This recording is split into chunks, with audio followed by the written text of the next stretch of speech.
بسم اللہ الرحمن الرحیم۔ دولت کی حقیقت اور صدقے کی برکت۔ جان ڈی راک فیلر کبھی دنیا کے امیر ترین آدمی تھے۔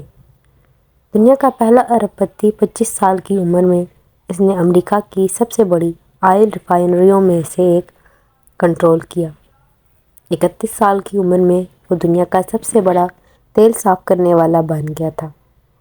38 سال کی عمر میں اس نے امریکہ میں 90% تک کو تیل صاف کیا۔ 50 تک وہ ملک کا سب سے امیر آدمی تھا۔ ایک نوجوان کے طور پر ہر فیصلہ، رویہ اور رشتہ اس کی ذاتی طاقت اور دولت پیدا کرنے کے لیے تیار کیا گیا تھا۔ لیکن 53 سال کی عمر میں وہ بیمار ہو گئے۔ اس کا پورا جسم درد سے لرز گیا اور اس کے سارے بال جھڑ گئے۔ مکمل اذیت میں دنیا کا واحد ارب پتی اپنی مرضی کے مطابق کچھ بھی خرید سکتا تھا، لیکن وہ صرف سوپ اور کریکر ہضم کر سکتا تھا۔ ایک ساتھی نے لکھا، وہ سو نہیں سکتا تھا، مسکرا نہیں سکتا تھا، اور زندگی میں کوئی بھی چیز اس کے لیے کوئی معنی نہیں رکھتی تھی۔ اس کے ذاتی انتہائی ماہر ڈاکٹروں نے پیشگوئی کی تھی کہ وہ 1 سال کے اندر اندر مر جائے گا۔ وہ سال اذیت سے آہستہ آہستہ گزر گیا۔ جب وہ موت کے قریب پہنچا تو وہ ایک صبح اس مبہم احساس کے ساتھ بیدار ہوا کہ وہ اپنی دولت میں سے کچھ بھی اپنے ساتھ اگلے جہان میں لے جانے کے قابل نہیں ہے۔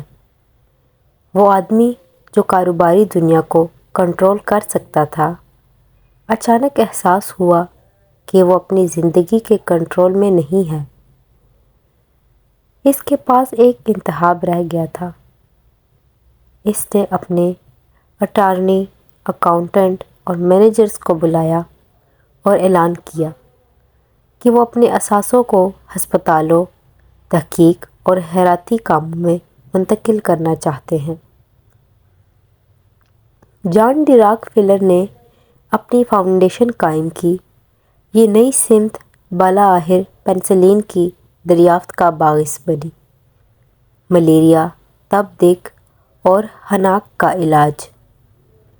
لیکن شاید راک فیلر کی کہانی کا سب سے حیرت انگیز حصہ یہ ہے کہ جس لمحے اس نے اپنی کمائی ہوئی تمام چیزوں کا ایک حصہ واپس دینا شروع کیا، اس کے جسم کی کیمسٹری میں اس قدر نمایاں تبدیلی آتی چلی گئی کہ وہ بہتر سے بہتر ہوتا چلا گیا۔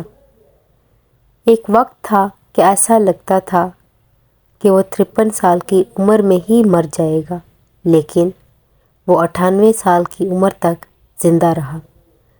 مال خیرات کرنے سے وہ تندرست ہو گیا۔ گویا یہ خیرات نام کی چیز بھی ایک طریقِ علاج ہے۔ اسے بھی آزما کر دیکھ لیجئے۔ اپنی موت سے پہلے اس نے اپنی ڈائری میں لکھا، سپریم انرجی نے مجھے سکھایا کہ سب کچھ اس کا ہے اور میں اس کی خواہشات کی تعمیل کرنے کے لیے صرف ایک چینل ہوں۔ میری زندگی ایک طویل و خوشگوار گزری، کام اور کھیل سے بھرپور۔ میں نے پریشانی کو راستے میں چھوڑ دیا۔ اب میں تھا اور میرا خدا تھا۔ میرے لیے ہر دن اچھا تھا۔